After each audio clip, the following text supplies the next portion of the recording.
Assalamualaikum warahmatullahi wabarakatuh. Alhamdulillahirabbil alamin wa bihi nasta'in wa ala umuri dunya waddin. Wassalatu wassalamu ala asyrafil anbiya'i wal mursalin sayyidina wa maulana Muhammadin wa ala alihi washabihi ajmain amma ba'du. Excellency para benefit in media as the director of Center Super Kemari Benfida, honorable to all my teachers, senior engineer Lara Benfida, and respectable my mom and my dad and all my beloved family. Okay, so hello friends, my name is Nurul Izaman Hidayah, conclusions and from class 9 Junior Scholar Benfida. And so today on the presentation, my imagination of the title is about narrative text. So, narrative text is an imaginative story to entertain people. Nah, jadi presentasi kali ini yaitu tentang pelajaran bahasa Inggris ya, tentang PAT ya. Jadi ini cuma satu PAT, jadi senang. Yuk. Jadi narrative text itu adalah teks imajinasi. Pokoknya itu tentang cerita imajinasi tuh buat kayak menceritakan ke orang-orang tentang cerita itu, kayak jadi cerita itu cuman kayak hayalan itulah, nggak asli ya. Terus the second branch is about the types of narrative text. Number one is fairy tales, for example Snow White, Cinderella, Beauty and the Beast, or etc. And number two is folk tale, for example Isang Kuryang. And number three is fable, for example The Ant and the Dove. And the last is legend, for example is the Legend of Lobelek. Nah jadi cabang yang kedua itu menjelaskan tentang jenis-jenis dari naratif teks. Nah yang pertama itu adalah cerita dongeng. Pokoknya tuh contohnya itu kayak Putri Salju, Cinderella, terus Princess Belle itu, terus si cantik dan si buruk rupa ya, terus habis itu banyak sih sebenarnya, banyak ya. Frozen itu juga, Sofia. Nah terus habis itu yang kedua yaitu adalah folk tale atau cerita.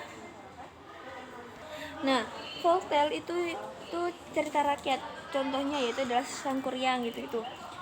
Terus habis itu Malin Kundang ya kan, ya Malin Kundang, Bawang Putih Bawang Merah itu kayaknya gitu ya. Terus habis itu ada fable, itu contohnya fable itu adalah cerita dongeng tapi itu dia tuh hewan, contohnya itu kayak si kancil kayak gitu.